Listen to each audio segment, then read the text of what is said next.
Oops. Sorry, y'all. Cord left.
More Pier, how about now? Sound good? Comment below if I have an issue with my sound at all.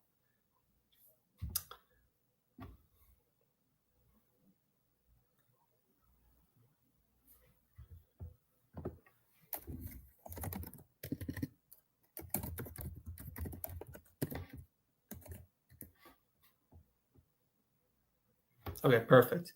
Thanks, More Pier. So I'm going to go ahead and talk about the round 2 draft as well as round 1 and all the whole entire draft and my thoughts on it. So starting off with the first overall pick here, Matt Schaefer. Obviously, that was pretty much besides me, everybody else thought he would go number 1. I understand why he went number 1. I think it's interesting that he went, in terms of where he's going.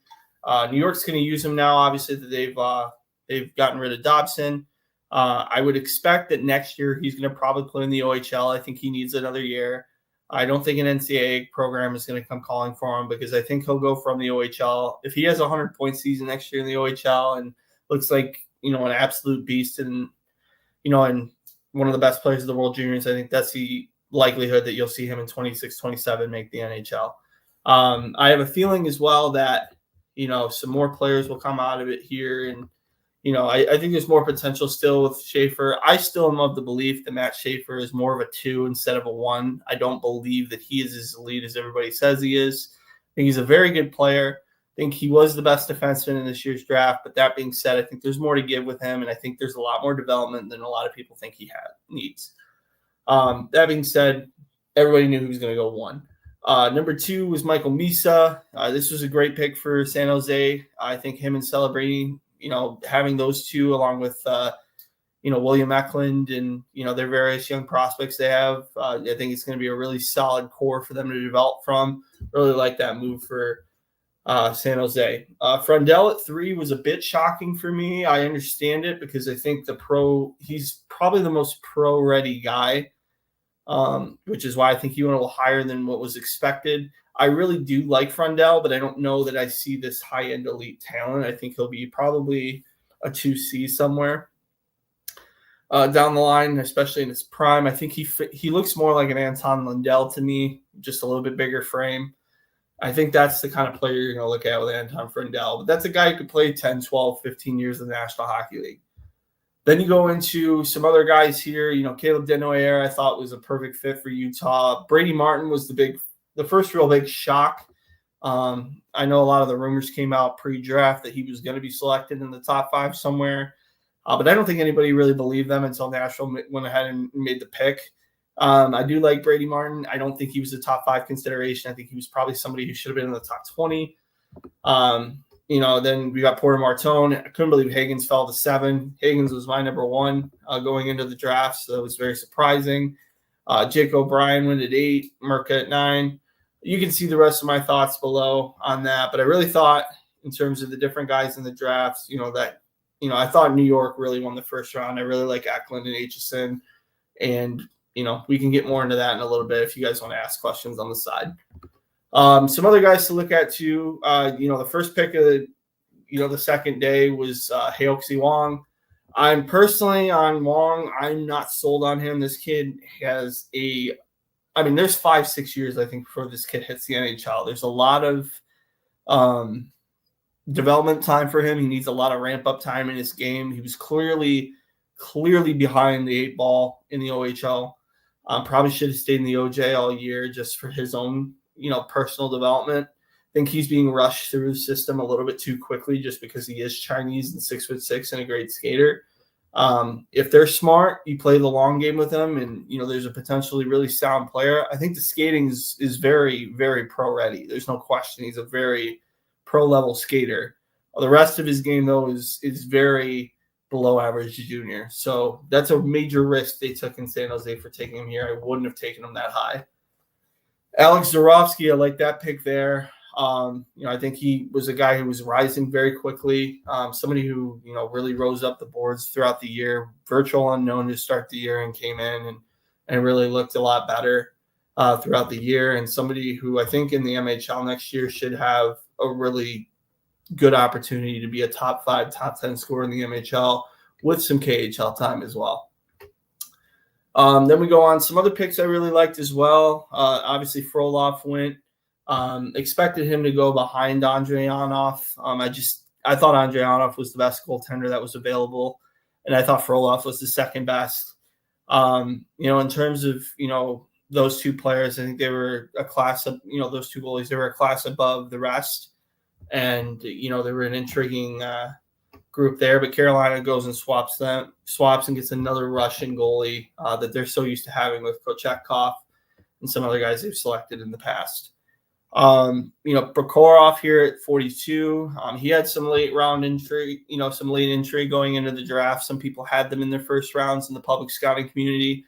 I don't necessarily agree that he's a first rounder. I think he was probably properly slotted in this pick here at 42. Malcolm Spence was a big shock to see him go down to 43. I actually had him at 10 in my personal ranking. I think a lot of people overanalyzed Malcolm Spence, and I think he'll be somebody who becomes an impact NHLer sooner rather than later. I think a year or two at Michigan, and he'll come in and he'll be a really good college player. And, with the right development staff and the right people around him, I think he'll be an excellent NHLer down the road. You go into some other guys that are available. Genborg was an interesting pick as well. Just some different players that were available there too for Detroit. And, they obviously wanted to go with more of the grinding style. It seems to be the way Detroit wants to go nowadays. There's some real intrigue in terms of where, his game will go as a grinding line player. Was it a bit aggressive at 44? I would say yes. But, they obviously saw the value there and they went and took him. Eric Nielsen went at 45. He was fully expected to go a little bit higher than, most would have thought. No surprise there for me. Kind of a vanilla player, but a really responsible one.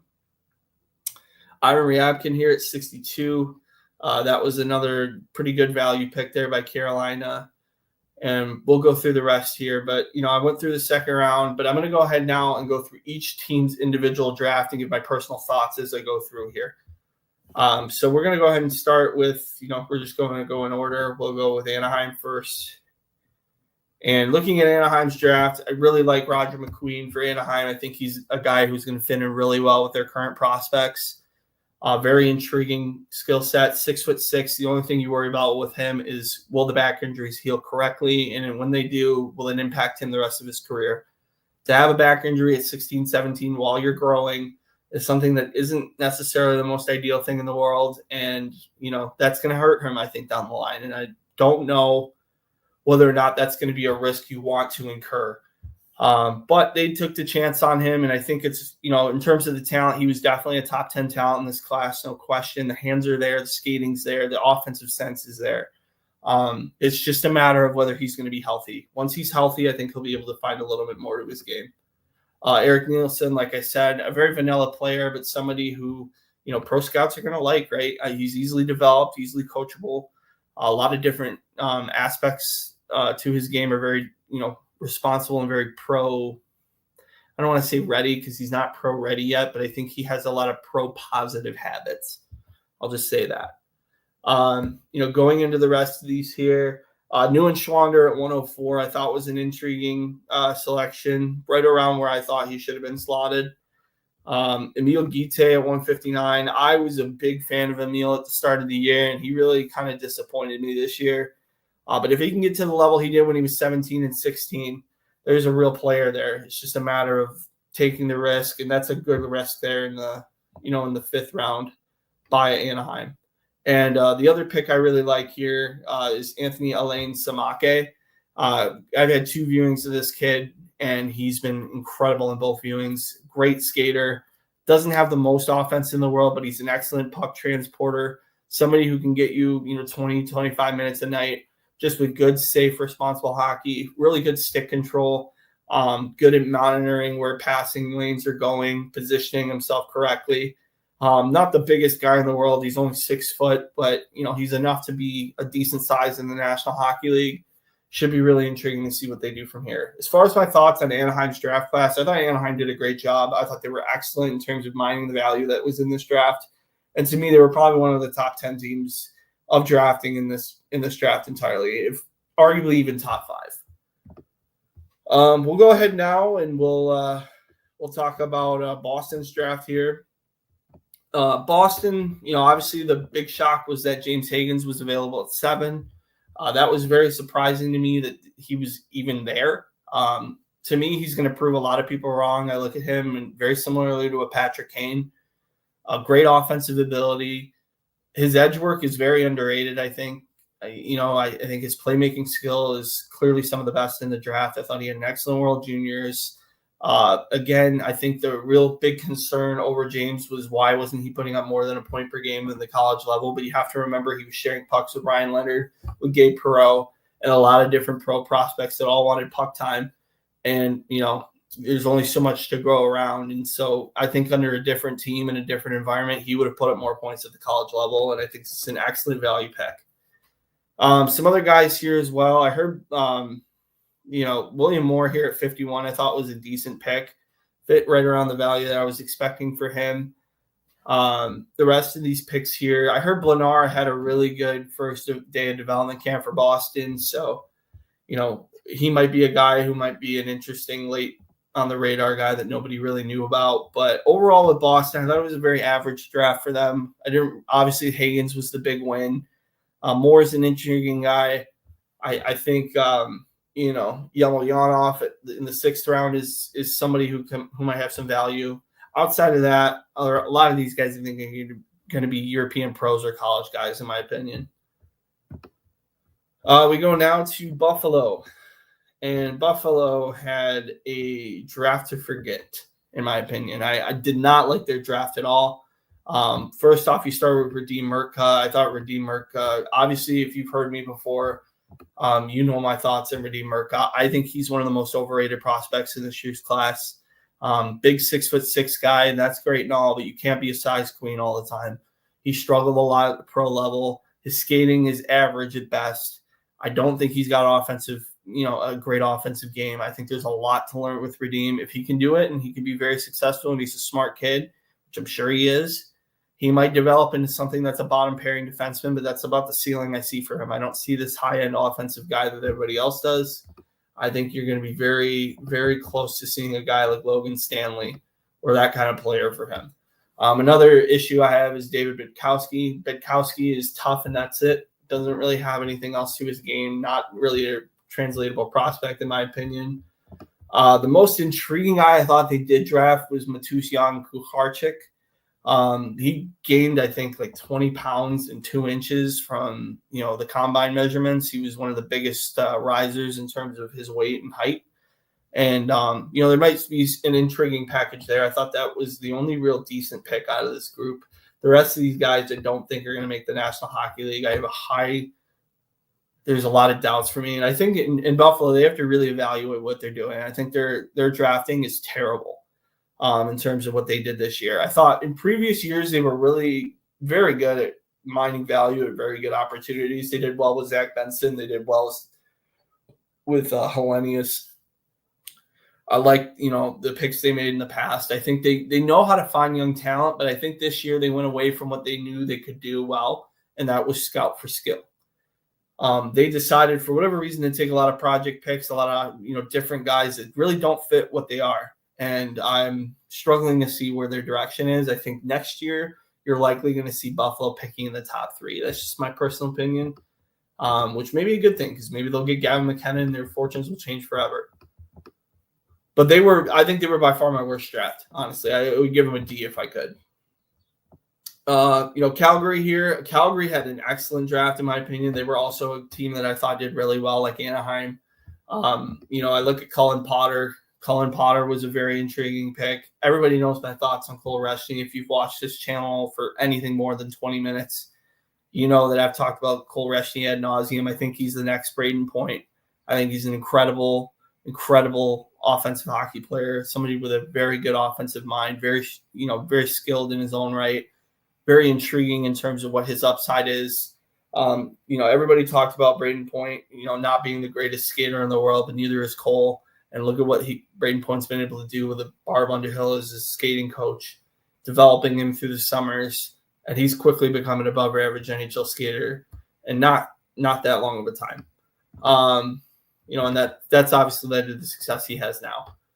Colin Potter's the guy who's a speedster. Stock Elias has a lot of great value for me. I really love Aiden Lane as well. Aiden Lane was very good in transitioning to the OHL, and I think he'll be an impact OHLer next year. Calgary, for me, was very good at extracting value at the right points in time, and I think they went after really productive players that had a lot of skill and some added grit. Excellent decisions by them. I love the way they drafted. They're probably one of my favorite drafts this year. Move to Carolina now. Carolina normally is the public scouting, darling, and they go about their picks a certain way. And they obviously leaned in a lot on Russians this year. Obviously, the Frolov pick was a great pick. That was a bullish play to get Serrato at 49. They obviously must have thought that he would have fallen in the second round. So that they got him very early for an 05 born. But hey, they truly believe in him, right? Ivan Ryabkin at 62, I thought was excellent value. I had him personally at 15 on my board. I think the upside of Ryabkin is something that is very much ignored. And I thought he did an excellent job in Muskegon. I thought he was, even at the MHL level, once he started to get going and found his game, he did a lot better. There was a point in time where I thought Ivan Ryabkin was probably going to be a mid-round pick. He turned his game around quite quickly once he got to North America. Are there issues with work ethic? There may be. Are there attitude concerns? Perhaps. Is that a media-driven thing? I'm not exactly sure. But he'll prove it over time. His high-end skill was clearly evident in the years prior. Let's see what he's able to do, and I think it's an excellent value pick there at 62.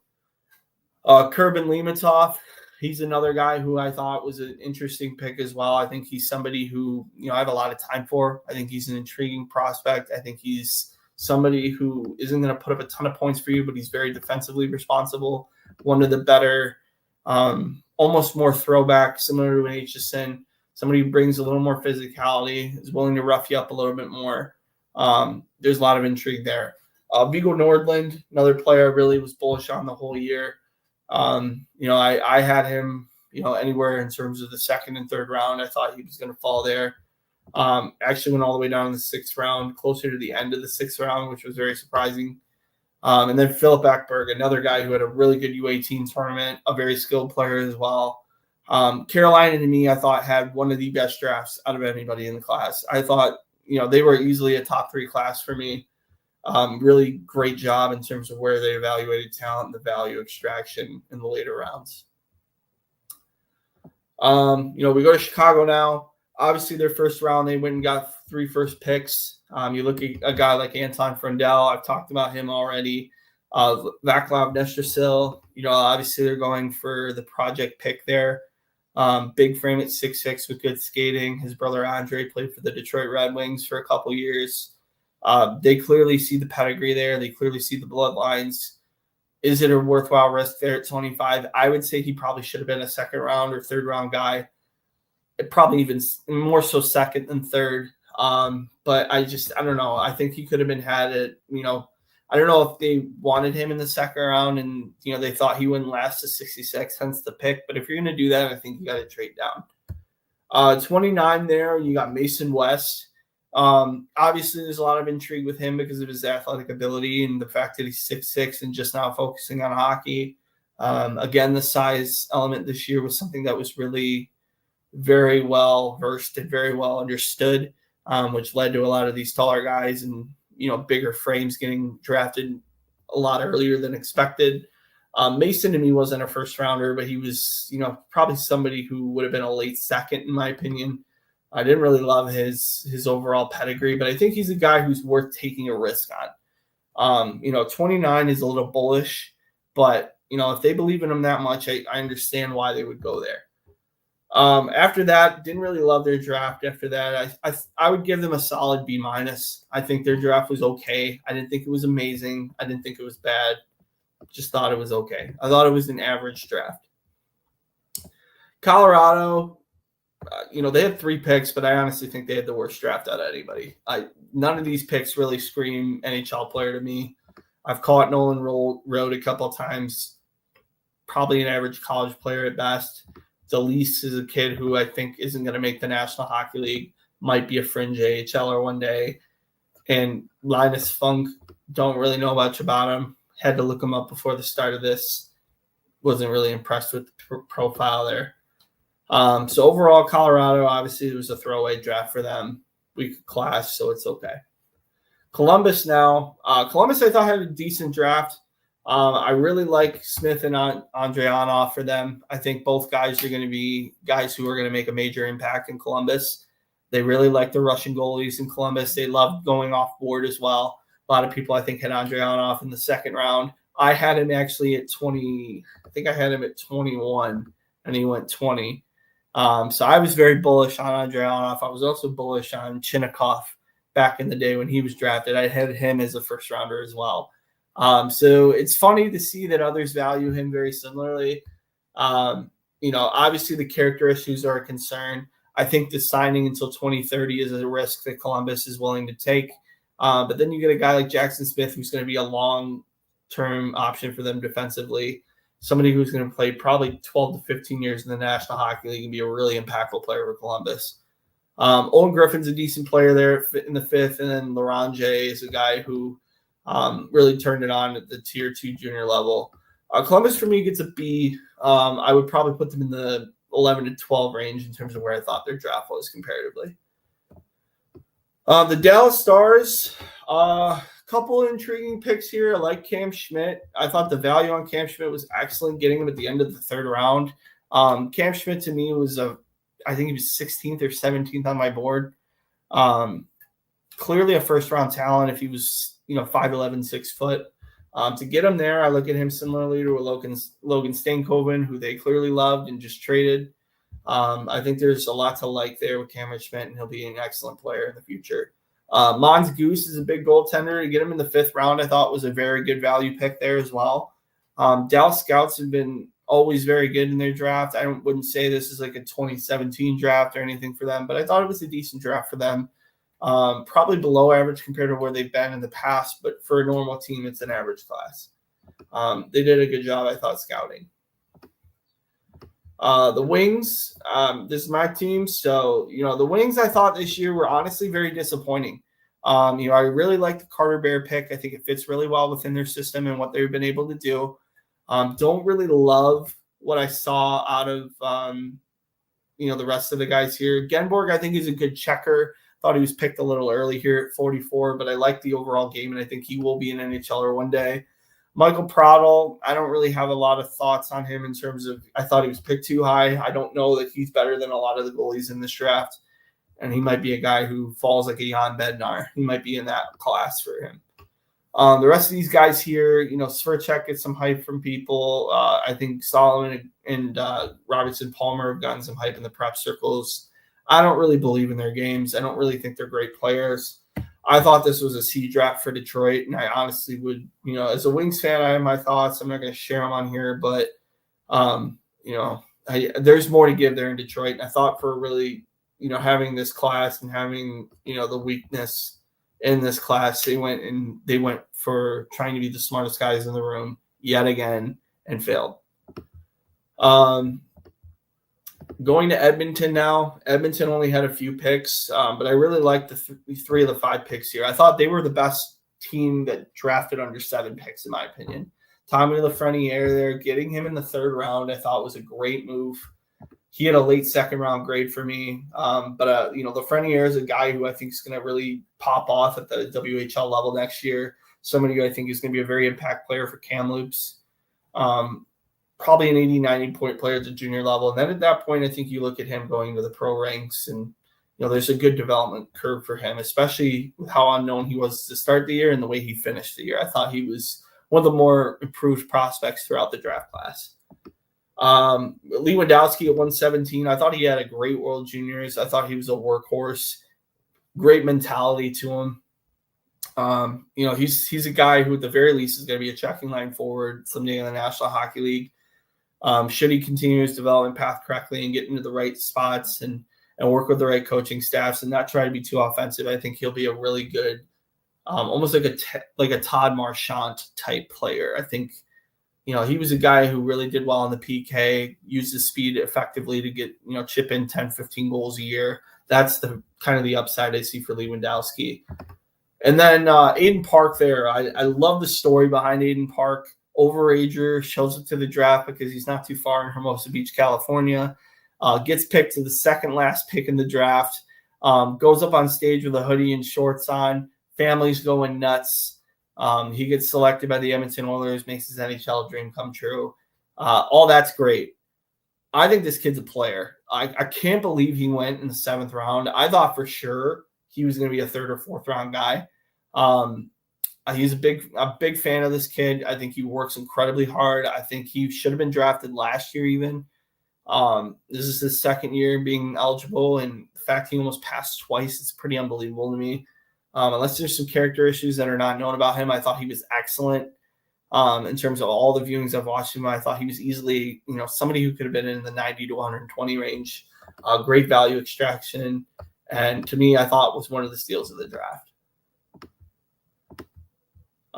For Edmonton, I would say honestly they were probably a B, B plus, A minus class. I thought they were really impressive and probably one of the. I would say they're in like the 5 to 8 range in terms of where I thought in the class. For Florida, only one pick I really want to talk about here, and that's Arvid Drott in the 6th round. Great value there to get him at that point.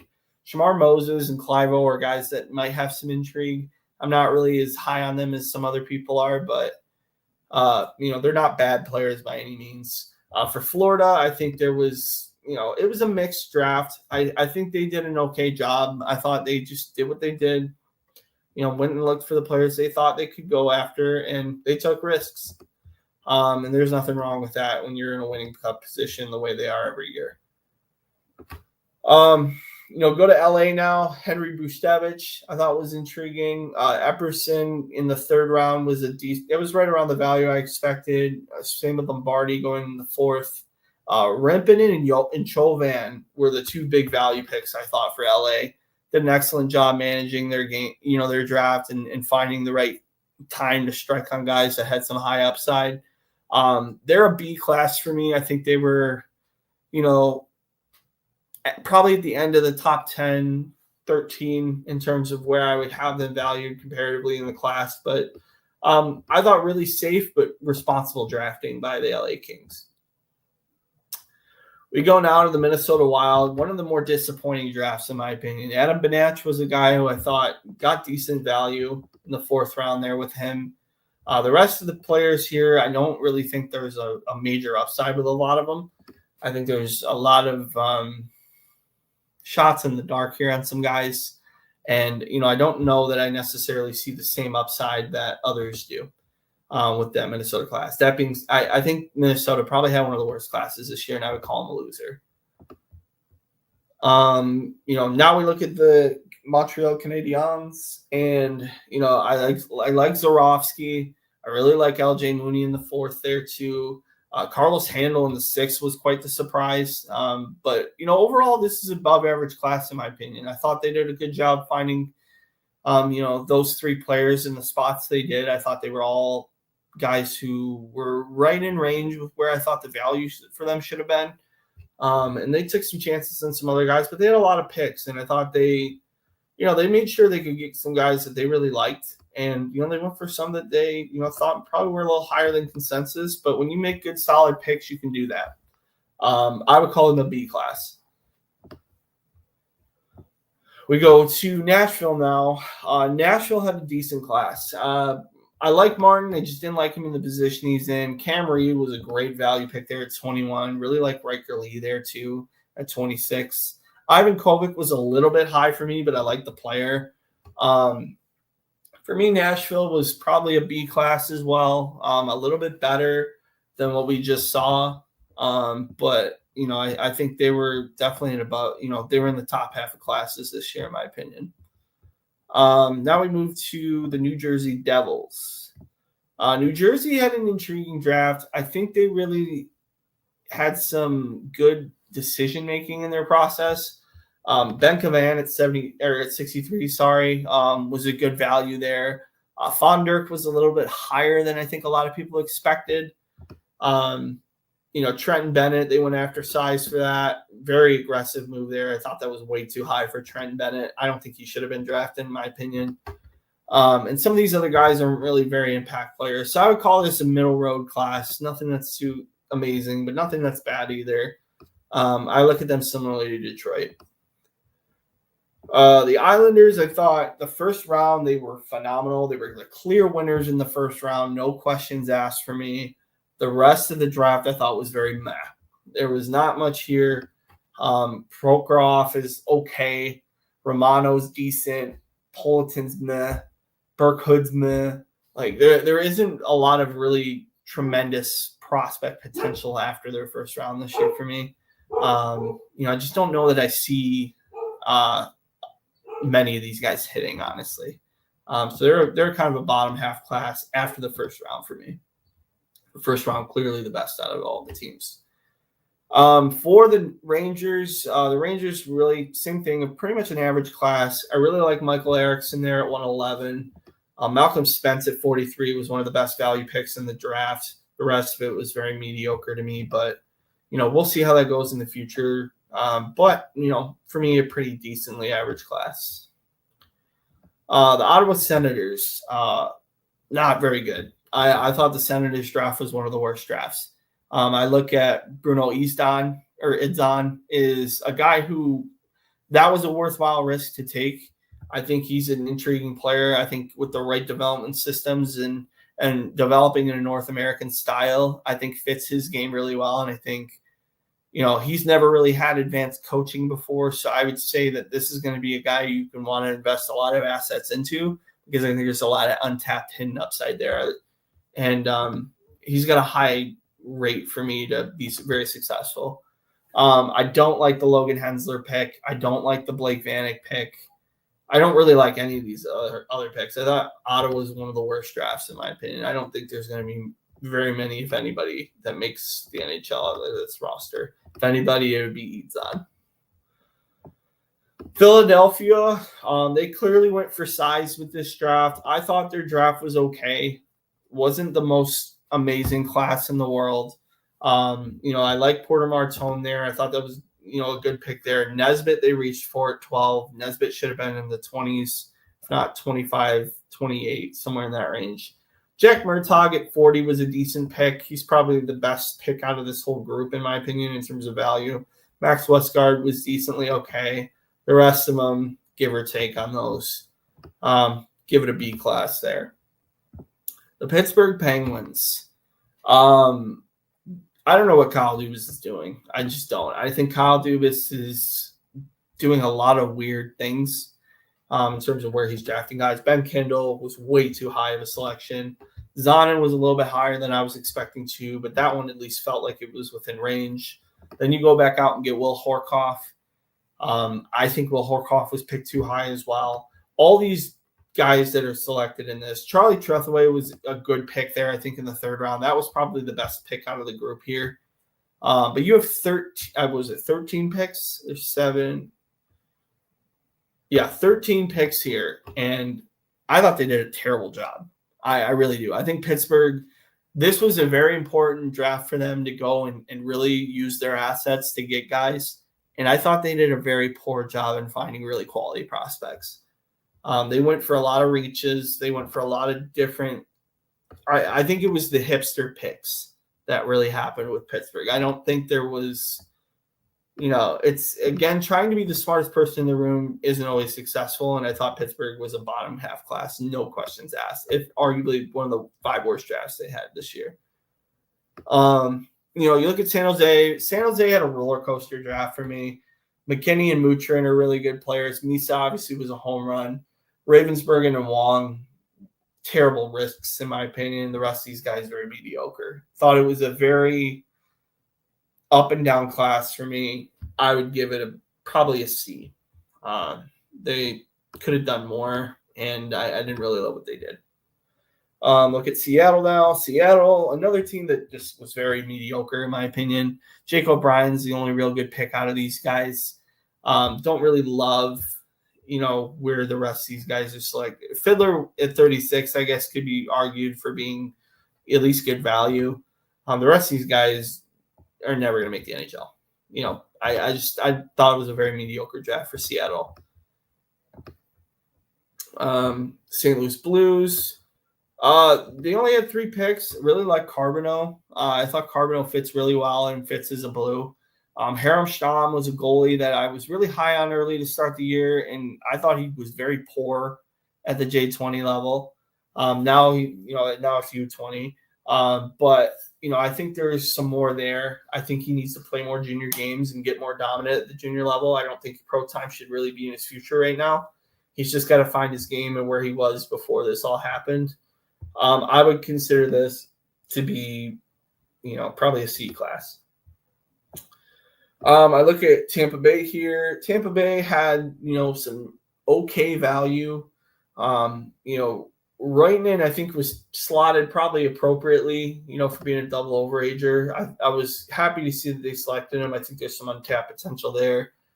4 7th-round picks. I really like the Lutsev and Magnosa picks there in the 7th. I think they're guys who there's some definite upside there. It's just a matter of developing them properly. To me, another C class. Toronto now goes. So Toronto was very middling, in my opinion. I think Luke Koblar is I thought he was picked way too high. Koblar should have been a 4th or 5th round guy. I look at Henry Nancy, 5th round, probably pretty appropriate. William Bell, same thing. But nobody here screams NHL to me. I think there is a lot of decent junior player in this draft, in this draft class here. But I don't see an impact NHL guy. And I think that's a poor result for a team that really needs to hit. I think Utah was very middling as well. I thought they had a much stronger draft last year. Caleb Denoyer was a great selection, and Ludwig Johnson in the 6th round as an overager wasn't too bad. The rest of this, though, not really in love with what Utah did. We look at Vancouver now. Hated their draft. I think it was one of the worst drafts they could have had. I thought they were poor in the drafting. I thought their evaluation was very off. Coots was the guy who, to me, I think needs a lot more time. I think at 15, he's a lot of people had him in the 1st round. I think, Coots needs a lot more time, in my opinion. I don't know that he was necessarily the right selection there. Medvedev, I think, was way too high selection. Durbin, same thing. I think he should have been a 4th or 5th round guy. All these guys were picked well above in their draft slots. And, I thought they were one of the worst drafts this year. Vegas as well. Hughes Wozniak, only intriguing guy on this list. The rest of them, very mediocre as well. Not a good job of their assets. I look at Washington, same thing. Not a very good class as well. And finally, Winnipeg. I thought Winnipeg was another one. Top 5 class. Sasha Boumediene at 28 was a little bit higher probably than he should have been. That being said, a very effective player and somebody who's going to fit really well within Winnipeg. Owen Martin in the 3rd round I thought was a great selection. Victor Klingstall in the 5th was one of my value picks of the draft, in my opinion. I thought he was easily a guy who should have been in the 2nd or 3rd round. The fact he went to the 5th round was very surprising. And then, I just think overall they only had 5 picks, but they knocked it out of the park. They did a really good job of mining value in this draft, and I really liked what they did. So if you guys want any questions, feel free to leave them on the side. I know I've been talking now for about 40 minutes. So if you guys have any questions about prospects for this year, prospects for next year, I'm willing to talk about them. I'll put them up on here and we'll go and have a big discussion on them. And I'll just wait for those questions to come in. So feel free to fill them in off to the side and I'll answer them as we go here, as they appear. So some undrafted guys, those guys I was shocked to see not drafted. My biggest oversight one to me was Matthias Van Hanen from HIFK in the Finnish league. He played in the Finnish under-20 league, was the only person in Finland to be over a point per game at the U20 level. Played 5 games in the Liga, struggled a little bit, but, also had a really good U18, and nobody took him. I was shocked to see that. I don't know if he's gotten a camp invite yet. If not, he should. Definitely a guy who I think is a re-entry candidate, no question, next year, especially as a good pro. If he has a good pro opportunity this year to do really well, I think it's a chance you have to take. I really think there's a lot more to his game than a lot of people seen. I mean, Central Scouting thought the same thing. They ranked him in the top 100 internationally. Clearly, he's somebody who I think had a lot of value that wasn't really thought to be a really good player. And I think, had the Florida Panthers not been such a bruising team, such a brutalizing team, I think teams that weren't so emphasized on size, I think would have taken a chance on Matthias Van Hanen. Another guy offensively that I thought could have been selected, but probably just because there's more time, is Mikhail Melikov from Russia. He played at Dynamo Moscow at the MHL level. Had almost 0.7, 0.8 points per game at the MHL level. Has been a guy who's consistently scored throughout his entire career.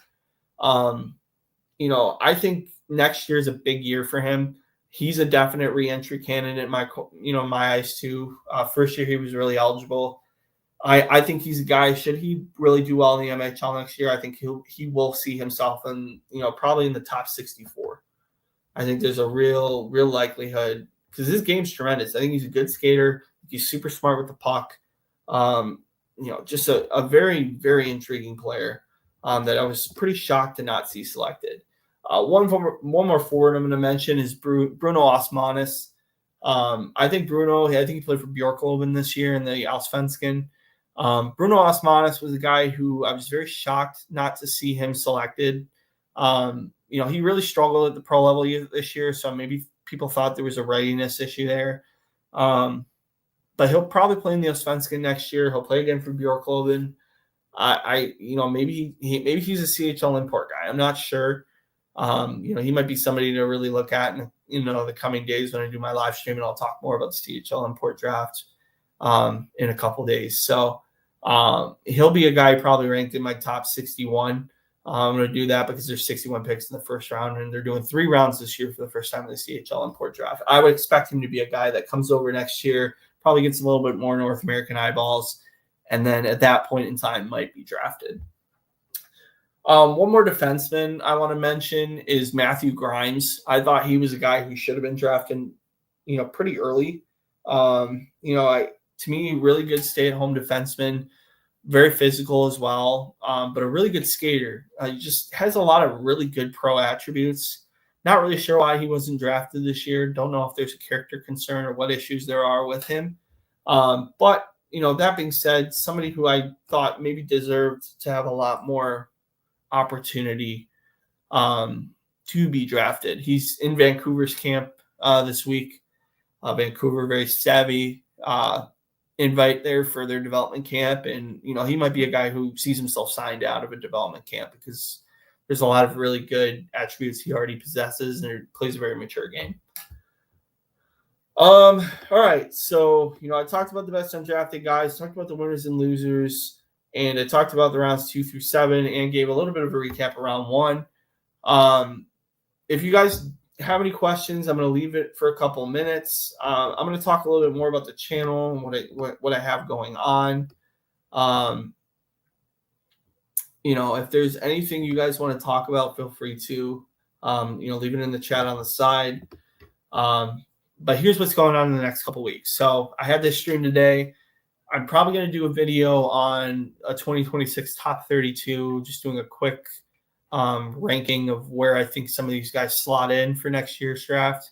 After that, I will do the CHL import. Well, actually, no, probably before that, I will do the CHL import draft on the 2nd. I'm going to do a live show of that. You guys are going to get my analysis of all the picks that were made that will be made, the 183 picks I'll be made in that CHL import draft on the 2nd. That'll happen at 10:30 a.m. Eastern. I will start the stream in a couple days.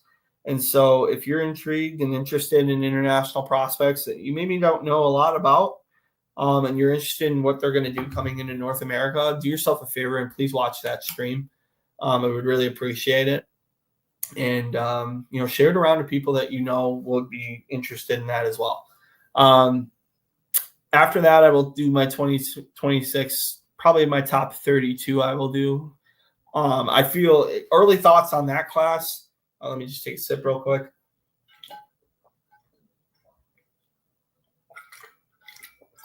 Sorry about that. Early thoughts I have on that class. I really like the 26 class. I think there's a lot more depth in this class. The high-end talent, super intriguing. Obviously, everybody knows about Gavin McKenna and what a phenom he is.